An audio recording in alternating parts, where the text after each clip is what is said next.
Welcome. Welcome to Birth Journey Through the Seasons.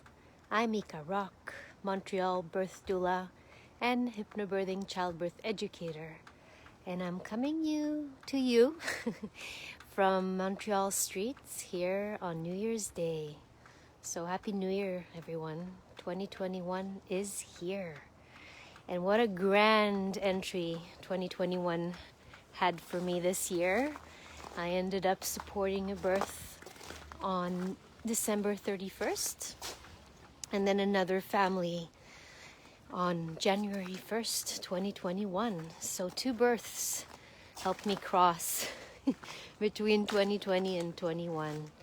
And I'm happy to be here with you and share some of that oxytocin that comes from supporting families in this very special time as they go through birth and becoming parents. So congratulations to them. And I'm jumping on today to share with you one of my favorite practices, and it's called core breath. And I learned about core breath from Yoga Nashit, from my beloved teacher Mira Padan. And it literally changed my life.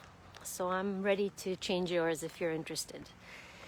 And in this journey through the seasons, I'm going to talk about core breath in the childbearing year and how this simple breath can support every stage from conception to pregnancy, labor and birth, and postpartum.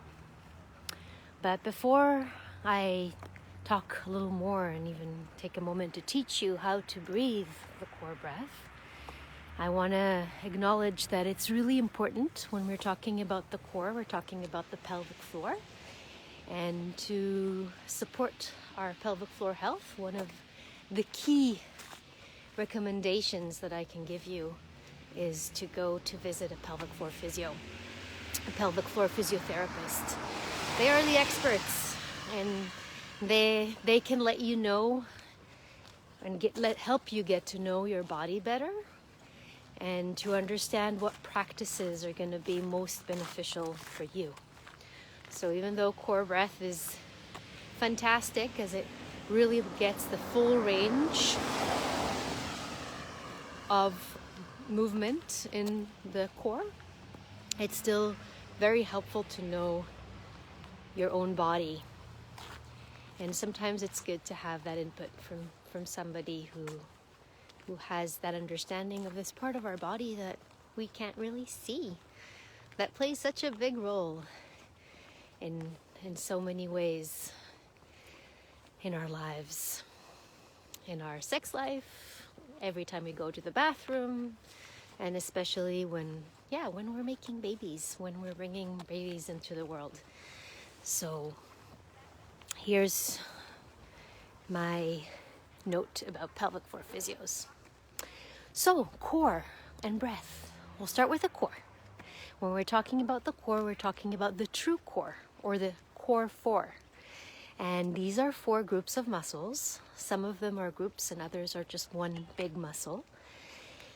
That we want to synchronize in working together to support the deepest muscles of our body. The body is built in layers, and our core muscles are really at the deepest point where the muscles meet the bone. And they're different than our movement muscles, than our arms and legs, because their range of movement is not as big. They're more there for stabilizing.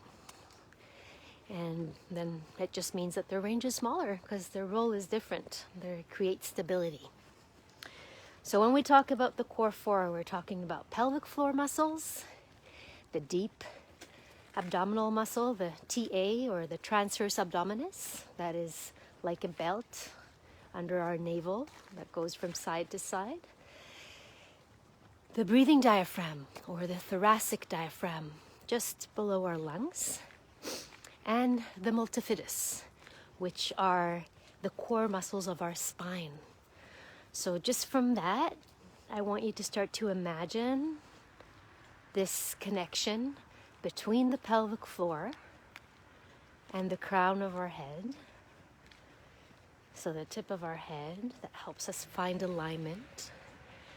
And then through the pelvic floor down to the ground, grounding us.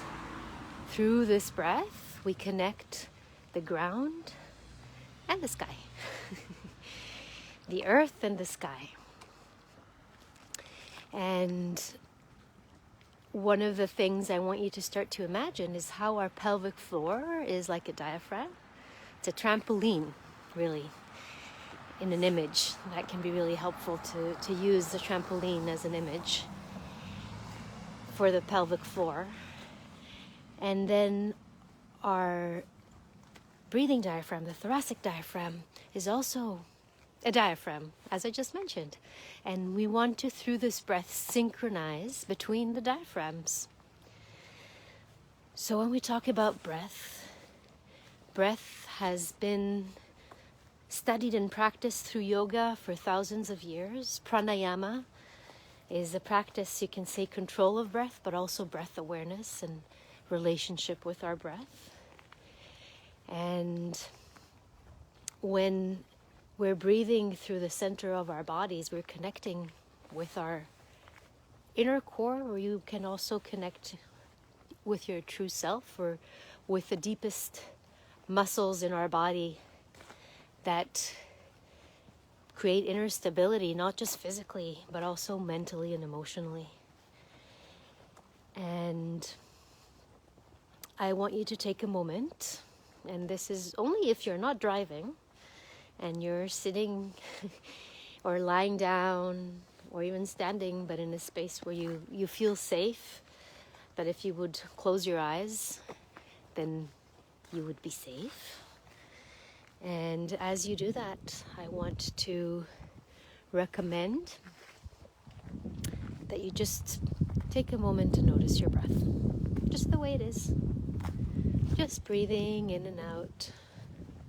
And then if you're comfortable, you can place your hands just on the part where your lower ribs meet the abdomen.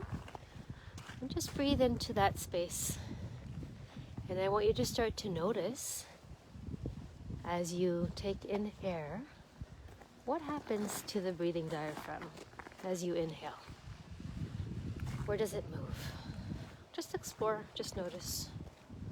And then on your exhales, just becoming aware of your breathing diaphragm again. And what direction is it moving? Up or down? So a couple more of these breaths. Just noticing your breathing diaphragm just below the ribs, just under your lungs. Maybe this is the first time you're noticing your diaphragm, which is the biggest muscle in our body if you're not pregnant right now.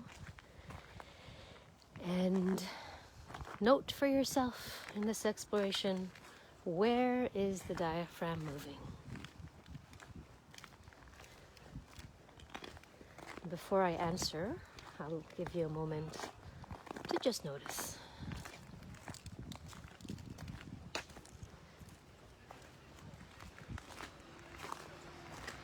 And now when you're ready, I want you to start to notice when you're breathing, what's going on in your pelvic floor. And when we say pelvic floor, we're talking about the area of our bodies that are at the bottom of our bony pelvis that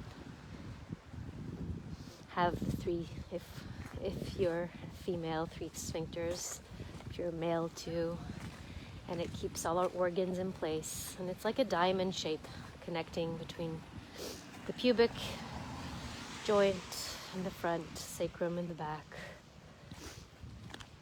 And it creates, many times it's talked about like a hammock, but I like to talk about it as a trampoline. So as you inhale, notice if there's any movement in the pelvic floor. And as you exhale, pay attention to your pelvic floor as well. And if this is the first time you're paying attention to your pelvic floor as you breathe, just stay with that and see what shows up for you and what's relevant in this practice for you right now. And if you have experienced some of this practice, I want today just to note the direction of how your pelvic floor is moving. And be aware if it's synchronized with the upper diaphragm or not. Are they moving together in sync, or are they in opposite directions? And I think maybe today this will be the practice. I will leave it at that, and we will build this up through these next few journeys that I will take in the coming weeks. And I want to add that when we breathe core breath during the time where we want to conceive, if we're wishing to become pregnant, the big benefit is that we create circulation. We're creating circulation in the pelvic bowl for our reproductive organs. We're stimulating the ovaries, the uterus. There's more movement and more circulation, more blood, more lymph fluids, all coming into our reproductive organs to help them be as vibrant and alive to welcome a new life. So I want to finish this walk today with inviting anyone who wants to join me for my 2021 vision. And it's based on one of the lessons I've learned as a parent, parenting over the years, is that sometimes we go through challenges, big challenges, that can take years, months, and it's really a place where we can't see a solution. We can't see how is it even possible to change this or get out of this challenge. And one of the things that I've learned is that holding a vision, even if it's very far off from what the reality is showing right now, is one of the biggest ways to find strength for ourselves and for our children and for our loved ones. So the vision I want to hold for 2021 is that I can already feel and see and sense the day where we can all become socially connected physically again. So instead of physically distancing, we can start hugging and having parties and having people over again and traveling and all those things that many of us, or I would believe even all of us, really, really missed and have been missing in the past months. So even without knowing how exactly this is going to happen and when it's going to happen, I'm already feeling it. I'm already knowing that it's there. And I wish that when we come out of these bubbles, come out of isolation, I really want to wish that we'll all feel more centered. Whoa, as I'm slipping on ice, that was an interesting experience. But even when we slip, we can come back to our center, more resilient and more connected. So here's to a more resilient 2021, sending you all a hug, a heartfelt hug from me to you. Lots of love. See you in our next walk next week as we talk more about core breath and pregnancy. Much love.